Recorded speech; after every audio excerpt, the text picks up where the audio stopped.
You guys had a wonderful weekend. And kind of seems like the weekend just flies by so fast. I go to work tomorrow. So many of you have to also, or you got a lot of busy things to do this week. I just wanted to hop on here and say hi. And I don't know, I guess I just kind of need my friends this evening. Um, Went out to the grocery store today and I went to Walmart to grab some supplies. And I finally went into a little market that sells fruits and vegetables and things like that. And I got some peas. So I'm really excited about that this week. And like I said, I just kind of need my friends today. Um, I'm not going to go into names or anything like that. But have you guys ever, and maybe you can help me try to figure out how I should handle the situation because evidently, I'm not handling it very well because it continues to happen. But those people that should love you more than anything. And I'm not talking about my husband, just to let you know. But, the people who should love you more than anything, the people that you'd lay your life down for, a person that you would go to prison for, that kind of love that you have for these people, family.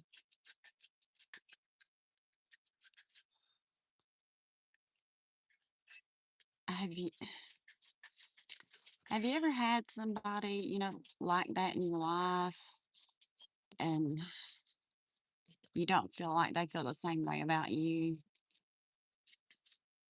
It's like the only time they come around is like if they need something, not it's just not, hey, how you doing? How's things been going for you? It's just not that. But I understand people have busy lives too, and I hope that this is okay with you guys. I got you out here on my back deck. It would be wonderful if we had a ocean view or a water view because it seems like I don't know, it seems like the water just always kind of chills me out. I love it just to sit and look at it, if nothing else. But, like I said, I've been through it a few times, and your gut tells you, no, don't do this. Don't do it. Don't do it. But then you see that person struggling, and you love them so much, and you don't want to see them struggling. So, you kind of put yourself out there for them. They end up leaving you holding the bag. I don't know else to say. Um, leave you owing thousands of dollars, and you pay it because you love that person. And then, you know, time goes on and try to build that relationship back up because you love that person. And then they just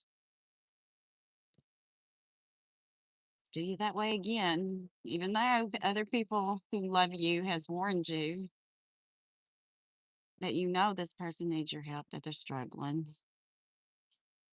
But I don't know, they just don't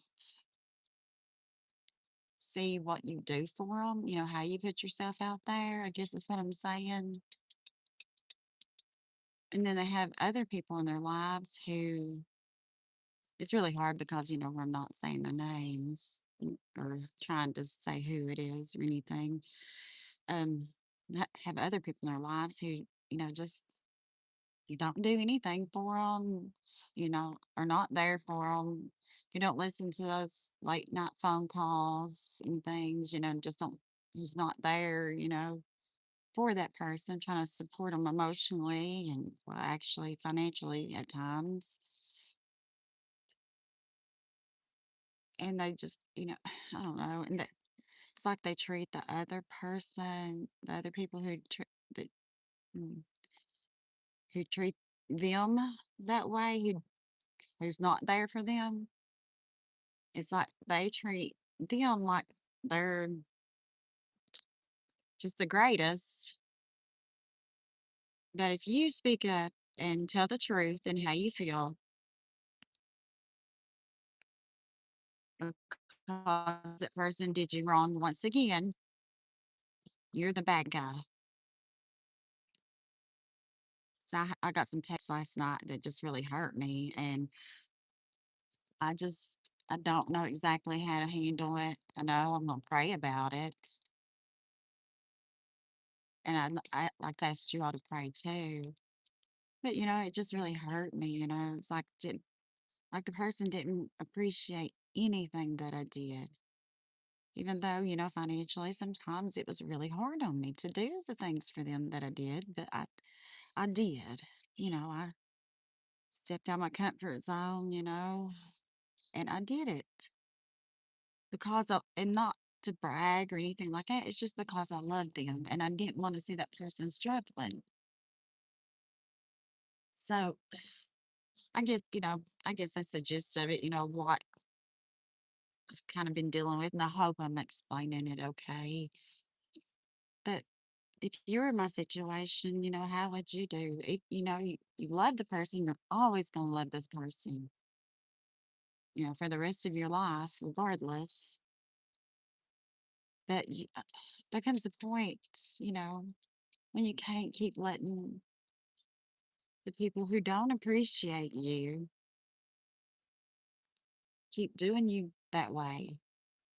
And it's hard to get your heart out of it because when you do, like, you know, I know eventually I'm going to see this person struggling again because, well, it's like I'll give them advice, they'll come to me for advice, but I'm telling you, they will do the opposite.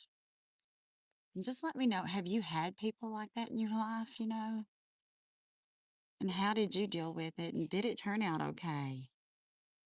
Or if nothing else, just say a little prayer for me. I'd really appreciate it. And I don't, I've been, down about it, today. When I went into Walmart, I seen one of my friends. She's a really nice lady, but I told my husband, I just, I just don't feel like talking to anybody right now because it really hurt me because I would lay my life down for this person. So I don't know. You guys, please pray for me that the Lord holds my hand and helps me get through this and make the right decisions because I know I shouldn't put my husband in a position to, well, he won't do without. I definitely won't let him do without, but I don't want to put him in a position. But anyway, guys, I was going to tell you, that Nancy Guthrie case. I said that my mama was older and stuff, and that um, the case really touches my heart. I guess I feel things pretty deep, and I just my mama she's been living with us. I had went and got her. She has her own house and stuff, but she just don't want to leave. I'd went and got her. I hadn't heard from her, and I called and couldn't get hold of her. So I went down there to check on her when I finally got off work, and she was in bad shape when I went there. She ended up having that metabolic encephalopathy. I hope I'm pronouncing it correct. but she had that and metabolic acidosis and stuff, and she just wasn't, she wasn't herself. And got her to the hospital and things. And she stayed in the hospital a few days, they got her better and stuff. And it took her a little bit when she got to the hospital to really, come to herself and things. And yeah, I thought I was going to lose her at that point, before when I first took her to the hospital, to the ER and stuff. I thought I was going to lose her. And that really scared me. But, like I said, they took, kept her in the hospital a few days and she got better. Even after she got home, I could gradually watch her, getting better and stuff. So now she's back to her normal self, but she don't want to leave. Like, I think it scared her really bad. Even though my cousin, stays with her, I still think it scared her really bad because, where she got in that situation, she wouldn't even take her medication. She's a diabetic. She's got hypertension and stuff, and she wasn't even taking her medication.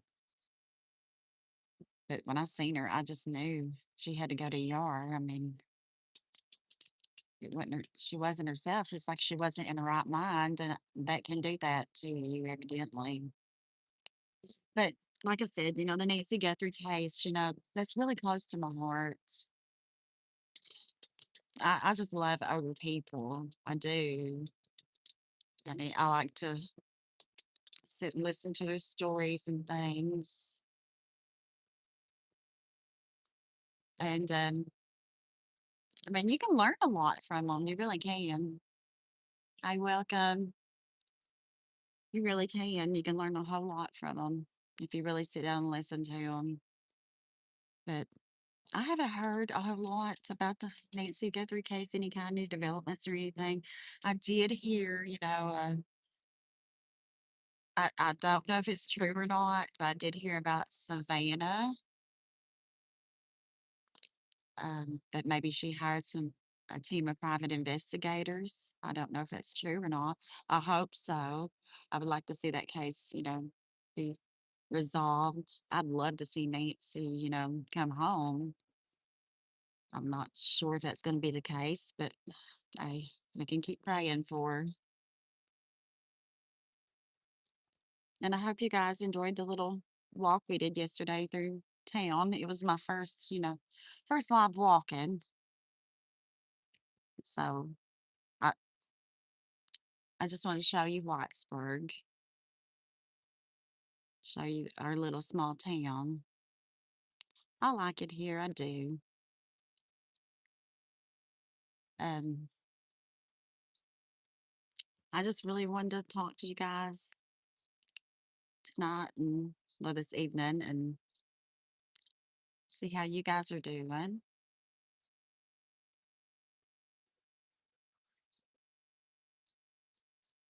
Um, I'm not. I'm not a. I don't know. I'm not a real good speaker in public. I'm trying to get a little bit better, so please bear with me. Uh, I'm a medical coder, so I do a lot of work on my own, so I don't have to do a lot of talking to people. But sometimes I do have to go in and speak to the doctors, the providers, and try to educate them. But then I kind of know what I'm going to say then. I'm really glad to see some of y'all. See, that we got some people in here in the chat this evening. Hi, guys. Come on in. Are there certain things that you guys are interested in? Like you would like to hear about? Uh, would you just want everyday normal life things? Which you can get some of that from me for sure. But I do like um, to look into some of the true crime cases. Like Summer Wells, that case was isn't too far from where I live.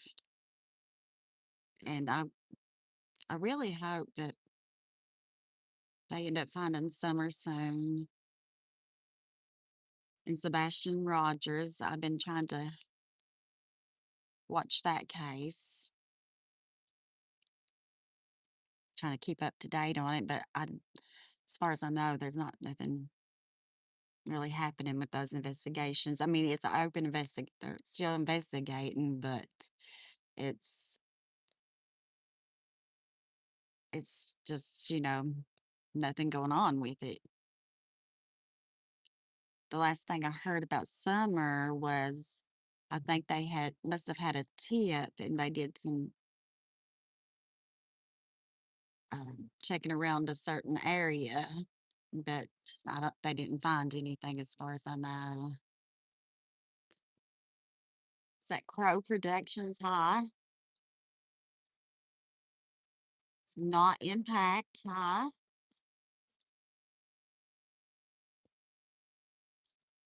Hope you guys are having a great Sunday. And I hope you don't work too hard this week. I'm glad you're here. I know this live probably isn't the best one, like I said, I had some things in my mind earlier, but I do plan on trying to do a few more lives. I've got like I want to do one about victimology. I think that would be very interesting. Which, like I said, I'm into the cases, about the true crime, the missing and missing people that I want to see them have justice. I want to see Nancy have justice. You know, I couldn't. I couldn't imagine something like that happened to my mother. I just couldn't, and I know you all couldn't imagine it either.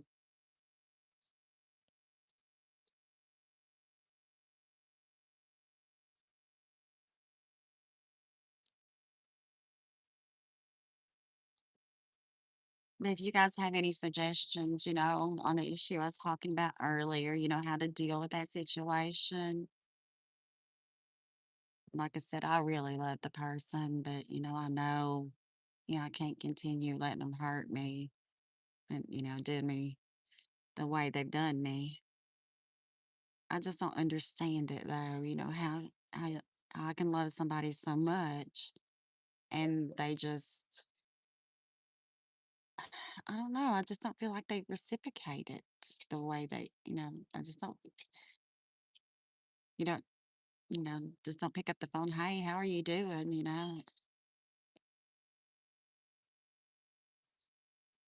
I don't know, guys. I'm sorry. My mind has been on that because it really hurts. But hopefully, my next live, I'll be, you guys keep praying for me.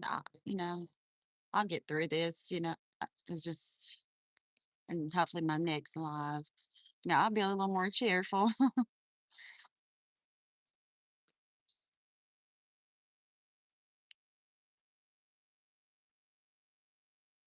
I'm glad you guys are here. It really means a lot to me just to have somebody to talk to.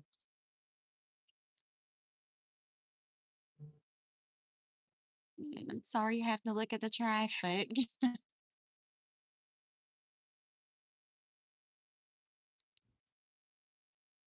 It is a quiet evening here in Eastern Kentucky. The town of Whitesburg it is right on the border of Virginia. It's Whitesburg, and then as you're going up the road, there's Jenkins, and then as you cross on over into the mountain, you go into Pound, Virginia. And I like to go over there a lot. Over into Norton, Virginia, they got a super Walmart, and they got a lot more shopping places. So I like to go over there a lot. My husband loves Lowe's. That's one of his favorite stores. He loves to go over there. And I got a feeling that we're going to be going there a whole lot, where my son is going to be moving into the old house that I had raised my children in. Because we're going to have a big projects. over there. And hopefully, I'll be able to make some lives of that and show you how things progress. Because, it used to be a really pretty house and it can be made beautiful again. I know it can. It's just going to take some time and some money.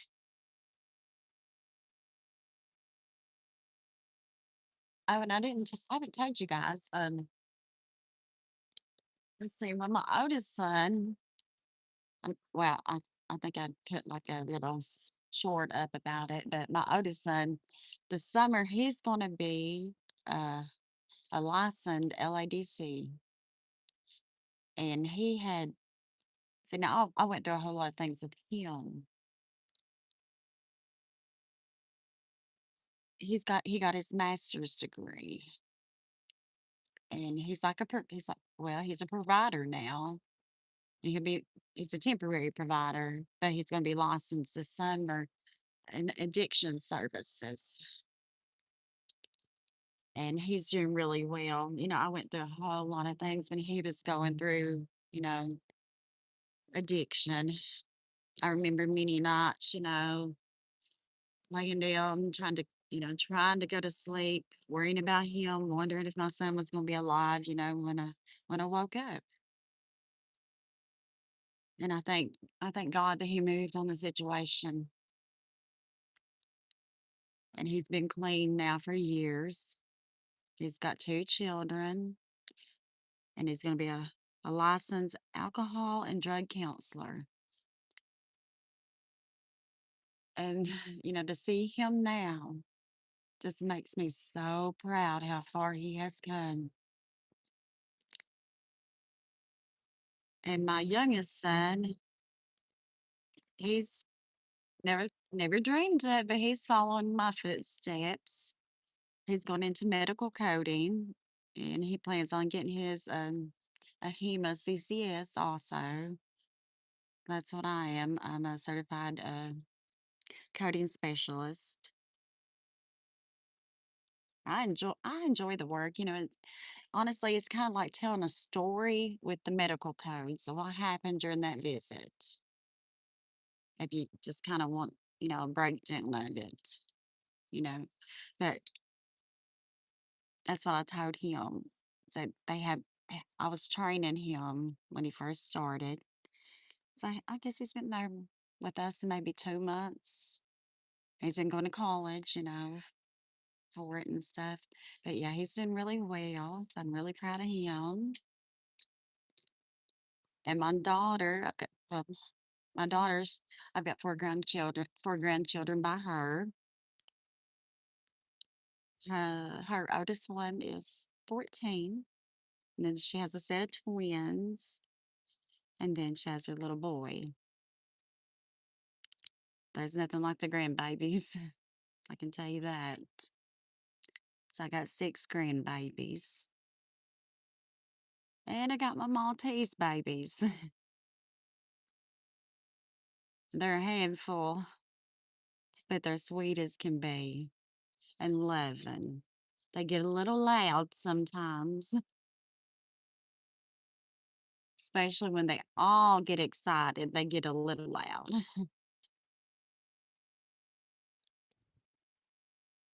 But guys, I just wanted to get a talk to you. I feel better just getting it out, and being able to speak to somebody about it. I mean, I've talked to my husband about it and stuff, and he's really supportive of me. But sometimes you need a friend too, just to talk to. And I hope I can be here for you guys. Like I said, I've been through, have fun, that went through addiction. When when I was, I got married when I was 16 years old. I wasn't even out of high school at the time. So I came a long way, you know, since then. But like I said, I got married 16. My oldest son was born when I was 17 years old. I just turned 17 January. He was born early in March 14th. And I didn't realize I married an alcoholic. I was young. I didn't understand that. And then he was abusive. He was physically abusive. So, I mean, I'm here, guys, if you need to talk. Trust me. And then I married later on, ended up married. Oh, my husband now is my third husband. My second husband, I married him when I think I was 20. He, we were married for quite a few years. We had two children together. Um, I'll just give you a little rundown of it. He ended up his colon ruptured, and he had to have you know a colostomy bag and things like that. He was in ICU two different times. The second time, the first time was when the colonoscopy bag, when he had to have that put on, and had to have a resection done on his colon. And the second time was when he went to get the colostomy bag removed. So he's in ICU two different times. The second time, whenever he went to get it removed, little pieces of his hair was coming out, his teeth was starting to chip. And they put a central line in him and started giving him, giving him fluids and well, giving him stuff that he needed. And he got better with that. He got out of the hospital. He started laying in the tanning bed, working out, which there's nothing wrong with that at all. I do things like that myself, but that was unusual for him, at that time. But I thought, well, okay, he's just trying to, uh, get himself back healthy, and that's fine. And when you're married to somebody, you don't want to think that they're lying to you. You want to believe the things that they say. Well, I don't know. Well, just one day I opened my eyes. He told me he kept going to these friends' house and stuff, and he told me he said, "Well, I'm working on their heat pump," and I don't know what hit me, but I decided, okay, I'm gonna go drop by there, and I looked and I realized these people do not have a heat pump. Maybe it's just God opened my eyes. But he had ended in divorce, and I'm not gonna say anything bad about him. I've got children with him, which he's passed away now, but I'm still not gonna say anything bad about him. Where my children might be able to hear. That's just something I just try not to do. Yeah, he hurt me.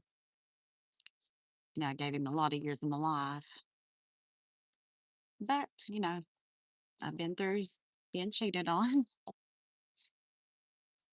I met a guy in church, and I fell head over heels in love with him. Didn't think that was possible.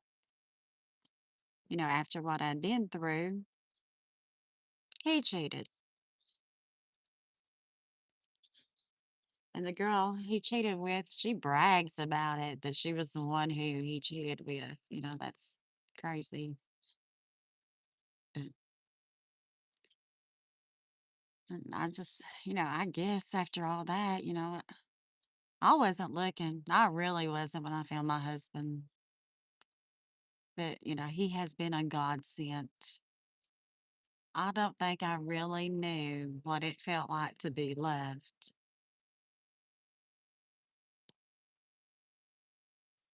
He he's been my best friend, through it all. He stood by me, through my son's addiction. He would go with me every weekend to rehab to see him, almost every weekend. I'll take that back because I remember me and mom going up there and staying in a hotel overnight one night. But he would drive me up there to see him. So, I mean, he's been a godsend to me. And we were trying to mow the grass at that old house last year, July the 13th to be exact. It was on a Sunday. And I was using the rod mower. He was using the weed eater. And I looked and he motioned to me to, come there. And he told me he wasn't feeling good. He start he started throwing up and stuff, and needed to go home. And I got him in the side by side, and which I didn't know what all had happened to him at that time. He told me that later that he was trying to pull the weed eater, trying to start it, and it's like he couldn't even hardly pull it, like he wouldn't do, and he couldn't pull it hard enough, I guess, or something, and that was unusual for him. And he was sweating really bad. Like I said, he started throwing up, and his heart started bothering him. I got him over here to our house in the side by side, and I was having to hold on to him while he was trying to throw up out the side by side. I'm sorry, guys, but that's what happened. I was trying to hang on to him so he wouldn't fall out, and I was driving and got him over here. He jumped in our shower with his clothes on. That He just felt like he was burning up so bad. He turned the cold water on, and the cold water is pouring over him, and he just felt like it was hot water. And he did before that. I didn't know about it, but he had poured a bottle of water over top of him when he was still over at the other house, and he said it felt like hot water too. And then I opened the shower door, told him I was taking him to the ER, and he just kind of fell out of the shower. And one of my little dogs came in, and you could tell she was real concerned about him. I had to get him undressed, all of those wet clothes, throw him some shorts and stuff on, and took him to ER. He said, "You need to pull me in to the ambulance bay." And I did that. But on the way down there, he was coming in and out. So, and that's something we did not expect at all, guys. I mean, well, I mean, nobody expects it, but he was not having no symptoms, not that we knew of. But now he did say, and he thought about it later, he was at my mom's house, cutting a little grass for her, and he was walking downhill and got out of breath walking downhill, and that's not usual for him. So, and guys, I'm not real good storyteller, so a real good storyteller, but I'm trying to keep it all straight for you. That later on we realized that was a symptom, something now we know to watch out for things like that. But I mean, well, anyway, we got to ER and stuff, and they took him on in and got him in a wheelchair. And by the time I come around, I had to park the vehicle real quick, come in, to the normal entrance. um, they came and got me and told me your husband's having a heart attack. And oh my goodness. But I'll tell you what, I thank God for that, for what he did for him that day. My husband, sorry about the dogs, but he had a widowmaker. Evidently, he had CAD and we didn't know it. He had a widowmaker, and most people don't live through those. They really don't. And even the surgeon told my husband, you're not supposed to be here right now. But they had gave him the clot buster. They gave him that, and they weren't equipped, to do the stent surgery and to go in there and check him out. They weren't equipped at that hospital, so they had to, ship him down to Hazard. And by the time I got down there, he was in surgery, and it was his main artery that they had to put a stent in. So this this was last year, July the 13th, 2025. And he had to stay in ICU a few days. He did real good after the stent. Got to bring him home and things. His home, they got him on a lot of medication right now. He was home, I guess, about a month, and we were in the car, and his heart was bothering him. Which, people who go through things like that, at least my husband, he went through a lot of anxiety, and we didn't know if it was just anxiety or what, but he said he just didn't feel good, feel right. He felt like his heart was racing. He ended up having AFib.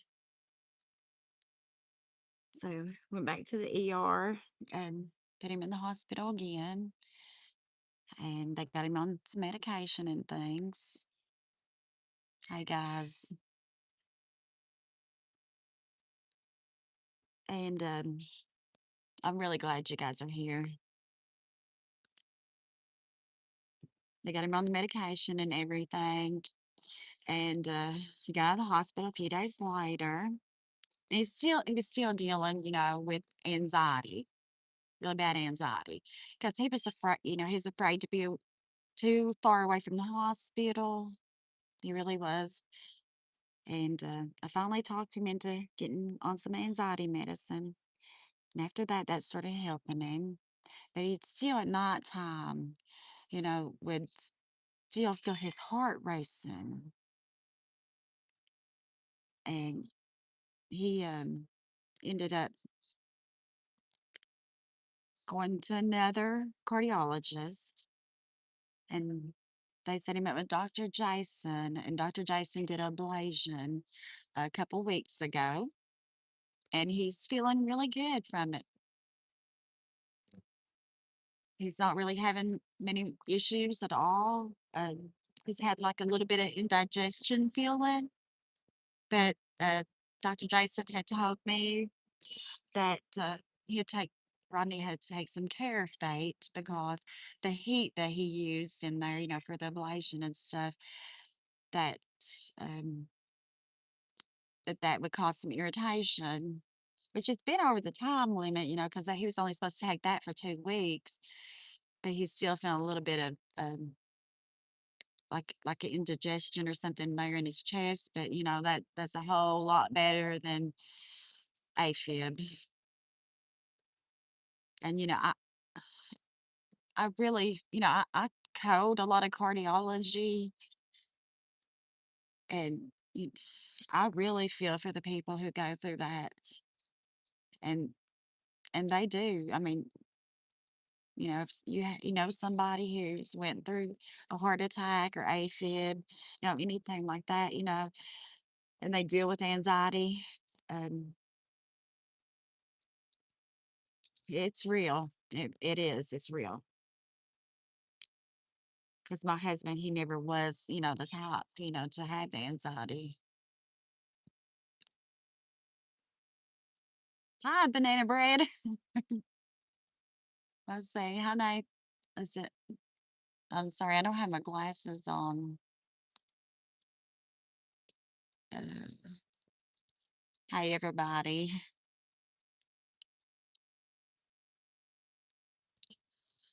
But I hope I haven't bored you guys. But, I just want to tell you a little bit about my life, let you get to know me. And, I really needed my friends this evening. And I really thank you guys. I'll do you. I'm telling you, that's something. I have, I dealt with anxiety, honestly. Uh, Whenever I first started this job, the medical coding, When I first started, I was fresh, I was new, and I thought I was taking a job for one clinic, one part of this clinic. I thought I was doing, the surgery part of the clinic, and because that's what the job was, it showed, it's for the surgical department, and I was cool with that. And well, come to find out, I got to take care of that. Well, I had to take care of that clinic, that whole clinic, and two other ones in my area. And, I had to cover the inpatient and outpatient procedures. Well, I coded office visits. It, if I knew, me being a young coder, a new coder, I would have been scared to death. I'll just be honest with you guys, to know that I was taking on that much as a new coder. But, I'm glad that I didn't know because, I've learned and I grown a whole lot. But if I knew, I wouldn't have, I don't think I would have took it. I think I would have been too afraid as a new coder. But I felt so much pressure and stuff. I thank you. I really appreciate it. Uh, I felt so much pressure, you know, and I'm the kind of person, if I do something, I want to do it right. And I got to the point, just the anxiety and everything. I got to that point where I couldn't even sleep at night. I was thinking constantly in my head. I was working over and over in my head. I was coding in my head and I couldn't sleep. And that one night, I was up all night long and I called, well, I didn't call my boss. I texted her and told her, so, hey, I need to go to the doctor. This can't keep happening, but I ended up getting put on anxiety medicine. So, guys, I'm right here. I'm right there with you. And I'm right there with Rodney. It just, I just felt too much pressure and I wanted to do it right. But I'm so much happier now. I really am. I used to, I guess, when I was younger and just through my other marriages and stuff, I don't know. I just felt so, I just wasn't very outgoing. Now I don't care. I guess, I haven't had a whole lot of experience talking to, people online and stuff like this, doing the lives, but I don't care to talk to anybody. They put their pants on the same way I do. And that's what I told my son. A lot of people's like, how can you go in there and talk to those providers, and educate them? They put their pants on just like I do. And that's the way I look at it. They ain't nobody better than anybody else. I mean, we may, I don't know, maybe some people don't handle things better. I'll put it that way. I know, but maybe they don't take, I don't know how to put it exactly. Maybe they don't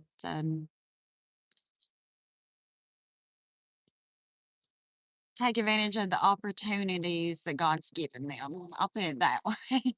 Hopefully that's a little bit better.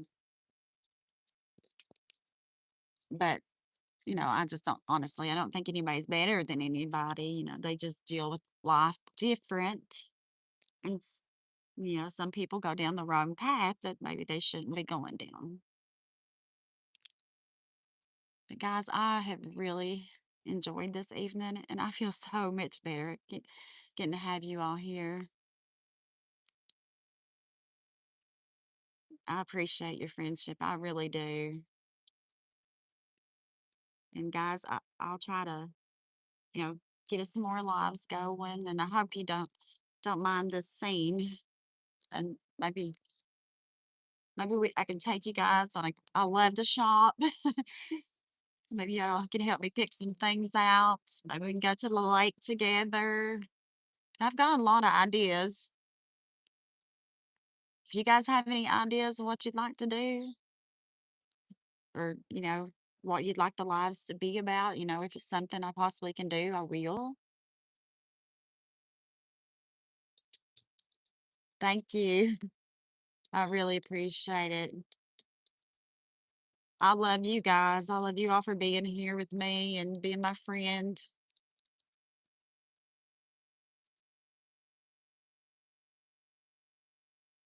I'm not sure how to pronounce your name exactly. Is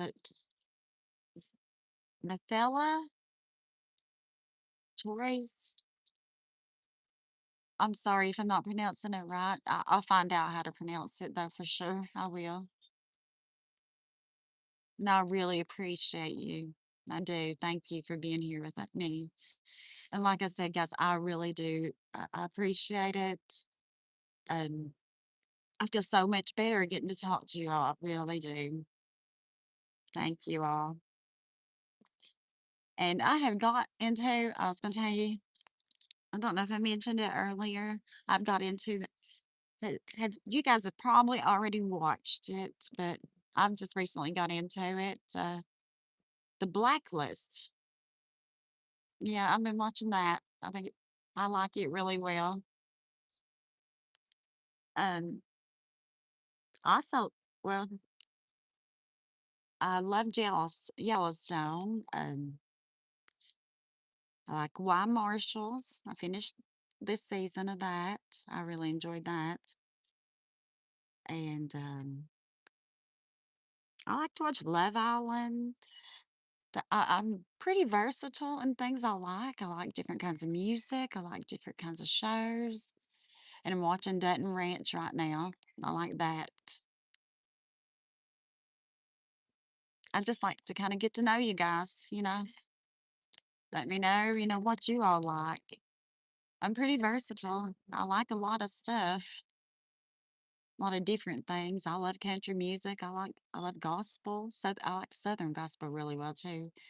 Um, like pop, rock. I'm just pretty versatile on the things I like. um, it's just, I like medical coding. I like the true crime stuff. I like makeup. I like shopping. I love the lake. I like to go fishing sometimes, with my husband. There's just a lot of different things I enjoy. Then anyway, guys, I'm gonna let you go and I'm gonna go in here and try to take care of my baby Maltese and get them down. They go to it's about their bedtime. They do. They go to bed with me. I usually stay up a little bit later and they're already snoozing. But if I get in the bed, they'll lay down. But okay, you guys, you have a wonderful evening, wonderful night. And I hope to talk to you all really soon. And I do. I really appreciate you all. It meant the world to me, you all just listening to me this evening. And I feel so much better. Y'all have a great night. I'll talk to you later. And hopefully, I'll talk to you really soon. Bye, guys.